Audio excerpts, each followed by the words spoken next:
Hello everyone, welcome to online SST classes. Today's topic is major crops. तो इस topic में हम India में ग्रो की जाने वाली जो मेजर क्रॉप्स हैं उनके बारे में डिस्कस करेंगे एंड देखेंगे कि ये जो क्रॉप्स हैं कहाँ कहाँ पे पाई जा रही हैं या कहाँ कहाँ पे हो रही हैं, इनके लिए टेम्परेचर का क्राइटेरिया क्या है एंड कौन सी सॉइल में ये होती हैं एंड इनके लिए इरिगेशन के सोर्स क्या क्या हैं। तो ये सारी चीज़ें हम इस वीडियो में डिस्कस करने वाले हैं एंड एग्जाम के पॉइंट ऑफ व्यू से भी ये टॉपिक बहुत इंपॉर्टेंट होने वाला है क्योंकि इस टॉपिक से क्वेश्चन आने की प्रोबेबिलिटी बहुत ज़्यादा रहती है। So let's start the topic. A variety of food and non food crops are grown in different part of the country depending upon the variation in soil climate and cultivation practices.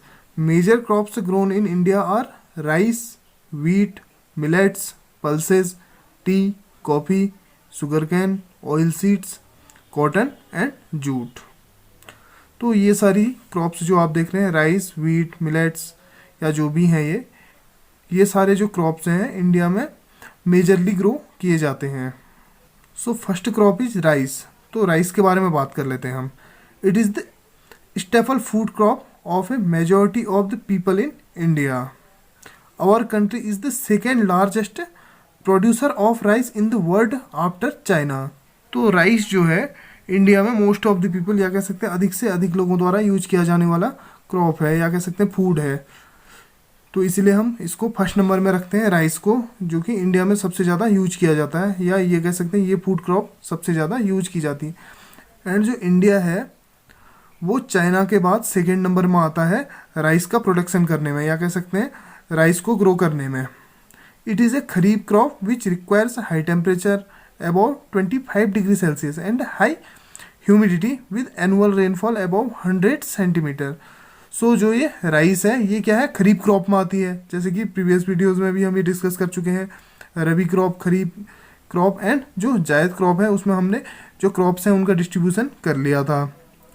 तो ये जो rice है ये खरीफ crops में आ गई। अब बात करते हैं इसकी टेम्परेचर की। तो इस क्रॉप के लिए जो टेम्परेचर की रिक्वायरमेंट होती है वो कितनी है, तो इसके लिए टेम्परेचर होना चाहिए आपका 25 डिग्री सेल्सियस से अबव होना चाहिए एंड ह्यूमिडिटी हाई होनी चाहिए। जैसे कि एनुअल रेनफॉल की बात करें तो ये 100 सेंटीमीटर से अबव होना चाहिए। जो हमारा जो साल भर में होने वाली बारिश है वो 100 सेंटीमीटर से अबव होनी चाहिए। And in the areas of less rainfall it grows with the help of irrigation. तो इंडिया में कई जगह ऐसे भी हैं कि जहाँ इतना रेनफॉल नहीं हो पाता या कह सकते हैं कि जो रेनफॉल है हमारा 100 सेंटीमीटर से बिलो ही रहता है। तो वहाँ पे क्या कर सकते हैं हम, वहाँ पे हम हेल्प लेंगे इरिगेशन की या सोर्स ऑफ इरिगेशन देखेंगे कि जिससे भी हम कि जिसके थ्रू हम इसको इतना जो वाटर है या इसकी जो ह्यूमिडिटी है वो प्रोवाइड करा पाएँ। And rice is grown in the plains of north and north eastern India, coastal areas and the deltaic regions. तो इंडिया में जो है राइस कहाँ पे ग्रो किया जा रहा है, ये है नॉर्थ का जो प्लेन है एंड जो नॉर्थ ईस्ट वाला पार्ट है इंडिया का वहाँ पे भी राइस को ग्रो किया जाता है एंड जो कोस्टल एरियाज हैं एंड जो डेल्टिक रीजन है हमारा, तो यहाँ पे ये इस पूरे एरियाज में जो है राइस ग्रो किया जाता है। इसको हम एक बार मैप में देख लेते हैं। तो आप ये मैप में देख सकते हैं जो ये डार्क वाला है ये मेजर एरिया है एंड जो ये लाइट वाला लग रहा है आपको ये माइनर एरियाज़ हैं। तो मैप में हम देख लेते हैं ये पूरा। तो जैसे हमने बात की नॉर्थ का जो प्लेन है यहाँ पे भी पूरा देख रहे हैं आप, लेकिन इसमें भी हम देख सकते हैं ये ईस्ट वाला पार्ट जो है यहाँ पे डार्क है, तो यहाँ पे ये मेजर एरिया में आ गया। यहाँ पे हम ज़्यादा से ज़्यादा इसकी क्रॉप लेते हैं एंड ये वाला पार्ट आप देख रहे हैं यहाँ तक पूरा ये यहाँ पे भी राइस को ग्रो किया जा रहा है एंड नॉर्थ ईस्ट में आप देख रहे हैं पूरा ये बीच से ये वाला पार्ट, असम वाला पार्ट यहाँ तक देख रहे हैं आप, ये अरुणाचल तक भी फैला हुआ है एंड यहाँ देख सकते हैं आप वेस्ट बंगाल पूरा कवर है इससे एंड ये उड़ीसा वाला पार्ट भी कवर है एंड यहाँ ये झारखंड, ये थोड़ा सा पार्ट मध्य प्रदेश का ये भी कवर है। अगर हम ये जैसे अभी हमने की कोस्टल एरियाज़ वाले पार्ट की बात की तो ये पूरा देख सकते हैं आप कोस्टल एरियाज़ में भी राइस को ग्रो किया जा रहा है। एंड डेल्टिक रीजन, तो डेल्टा कहाँ बनते हैं, डेल्टा आपके बे ऑफ बंगाल में बनते हैं, तो इस एरिया में भी राइस को ग्रो किया जाता है। तो आप देख सकते हैं कि इंडिया कितनी बड़ी मात्रा में राइस का प्रोडक्शन कर रहा है। ये वाला पूरा पार्ट आप देख रहे हैं, पूरा यहाँ तक जो है ये पूरा कवर है, ये राइस वाला एरिया ही है।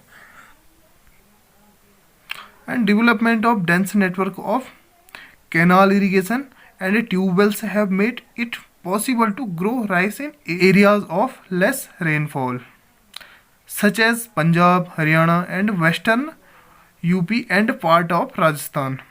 तो जैसे कि अभी हमने बात की, कुछ एरियाज ऐसे थे जहाँ पे जो एनुअल रेनफॉल है वो 100 सेंटीमीटर से बिलो रहता है। तो वहाँ पे हमने क्या कहा था, जो इरिगेशन के सोर्स हैं उससे भी हम वहाँ पे राइस को ग्रो कर सकते हैं। तो जैसे देख सकते हैं अभी यही बात हो रही है कि तो जो कैनाल इरिगेशन का जो डेंस नेटवर्क है उसको हमने डेवलप कर लिया।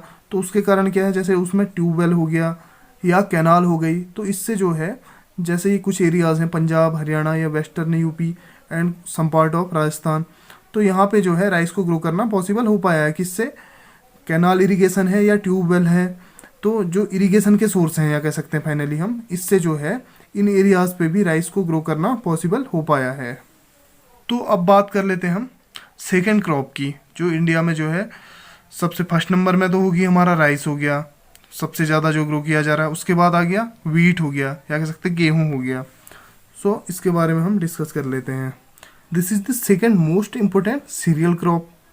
तो ये क्या है, सेकेंड मोस्ट इम्पोर्टेंट या फूड क्रॉप या सीरियल क्रॉप हम कह सकते हैं। ये सेकेंड मोस्ट, फर्स्ट क्या होगी, राइस हो गया। So it is the main food crop. तो ये आप जानते ही हैं कि वीट जो है मेन फूड क्रॉप है। It is the main food crop in north and north western part of the country. तो ये आप जानते ही हैं कि जो नॉर्थ एंड जो नॉर्थ वेस्टर्न पार्ट है जो इंडिया का, यहाँ पे क्या है, ये मेन फूड क्रॉप है। जैसे हमने नॉर्थ ईस्ट की बात की या जो ईस्टर्न वाला पार्ट है वहाँ पे जो मेन क्रॉप थी क्या थी, मेन फूड क्रॉप थी, वो क्या था, राइस था। तो ऐसे ये आपको ध्यान रखना है कि जो नॉर्थ एंड जो नॉर्थ वेस्टर्न पार्ट है कंट्री का या इंडिया का, वहाँ पे मेन फूड क्रॉप कौन सा है, वीट है। एंड ऐसे ही हम नॉर्थ ईस्ट वाले पार्ट की बात करें या जो इंडिया के ईस्ट वाले पार्ट की बात करें, तो वहाँ पे मेन फूड क्रॉप कौन था, वो था rice. This rabi crop requires a cool growing season and bright sunshine at the time of ripening. तो जो ये वीट है ये आपको ध्यान रखना है रबी क्रॉप में आती है। एंड इसके लिए जो ये वीट है, इस क्रॉप की रिक्वायरमेंट क्या है, या इसको ग्रो करने के लिए या इसको ग्रोथ के लिए, इसकी ग्रोथ के लिए क्या क्या रिक्वायरमेंट है। तो इसके लिए आपको कूल ग्रोइंग सीजन होना चाहिए। तो ये आप जानते हैं कि जो ये वीट है इसको हम विंटर सीजन में ही बोते हैं। एंड जो ये क्रॉप है इसके पकने के समय तो इसको अच्छी खासी धूप चाहिए होती है। तो हमने जैसे बात की कि इसको हम अक्टूबर नवंबर में बोते हैं, ऐसे ही मार्च अप्रैल के टाइम काटते हैं तो उस टाइम धूप अच्छी खासी होती है। And it requires 50 to 75 centimetre of annual rainfall evenly distributed over the growing season. And अगर इसके लिए हम जो एनुअल रेनफॉल है या वाटर की सप्लाई उसकी बात करें, जो वाटर रिक्वायरमेंट है वो कितना है, एनुअल रेनफॉल होना चाहिए आपका 50 to 75 सेंटीमीटर। जो इसके ग्रोइंग सीजन में जो है स्टार्ट में इसको इतना रेनफॉल मिलना चाहिए। तो हम बोते ही इसको अक्टूबर नवंबर में है, उस टाइम जो हमारा वेस्टर्न ये साइक्लोनिक पीरियड चलता है तो उसके थ्रू हमें रेनफॉल मिल जाता है, तो उस टाइम ही हम इसको बोते हैं। There are two important wheat growing zones in the country, the Ganga Satluj plains in the north west and black soil region of the Deccan. तो इंडिया में जो है जो वीट है इसको ग्रो करने के लिए 2 मेजर जोन है, वो कौन कौन से हैं, तो वो देख लेते हैं। एक तो गंगा सतलज प्लेन हो गया, जैसे कि हमने बात कर ली थी, तो इसको हम एक बार मैप में देख लेते हैं। ये गंगा वाला प्लेन, ये सतलज वाला प्लेन हो गया। तो ये वाले जो नदर्न प्लेन की हमने बात की, तो यहाँ पे ये गंगा वाला प्लेन हो गया ये पूरा, ये सतलुज वाला प्लेन हो गया, तो गंगा सतलज प्लेन हो गया ये। एंड इसमें भी आप देख सकते हैं ये जो डार्क वाला है ये मेजर एरिया है, एंड जो हल्का सा लाइट है ये माइनर एरिया है। तो आप ये डार्क वाला पोर्शन पूरा देख सकते हैं, ये पूरा यहाँ पे वीट को ही ग्रो किया जाता है। एंड जो ये लाइट वाला है ये देख रहे हैं आप, यहाँ पे भी लेकिन माइनर एरियाज हैं, यहाँ पे कम उगाया जाता है। लेकिन इसकी बात करें तो यहाँ पे बहुत ज़्यादा उगाया जा रहा है गेहूँ। तो ये तो बात हो गई कि जो वीट ग्रोइंग जोन्स हैं वो कौन कौन से हैं। तो गंगा सतलज प्लेन्स जो कि नॉर्थ वेस्ट में आ गया, ब्लैक सॉइल रीजन जो कि डेक्कन वाला पार्ट हो गया, ये डेक्कन वाला पार्ट, यहाँ को भी जो है वीट को ग्रो किया जाता है कुछ पार्ट में। And the major wheat producing states are Punjab, Haryana, UP, MP, Bihar and Rajasthan.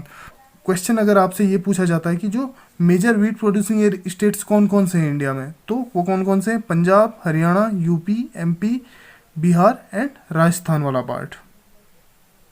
तो ये तो बात हो गई वीट की, जो कि second most important food crop है।